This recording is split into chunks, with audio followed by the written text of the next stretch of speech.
How to turn on screen reader support on iPhone 6s. First, open the Settings app and tap Accessibility. Then, under the Vision section, tap VoiceOver. At the top of the screen, you'll see the VoiceOver toggle. Simply tap it to turn VoiceOver on.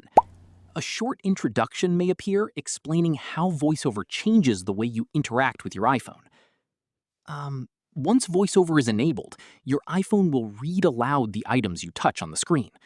To navigate, tap an item once to hear it announced, then double tap anywhere on the screen to open or select it.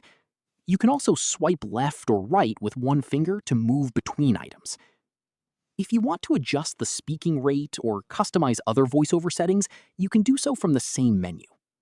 To turn VoiceOver off later, return to Settings, Accessibility, VoiceOver, and switch the toggle off.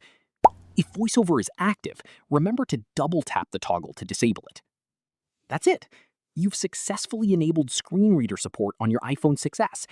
If this tutorial helped, don't forget to like this video and subscribe for more iPhone tips, iOS tutorials, and Apple accessibility guides.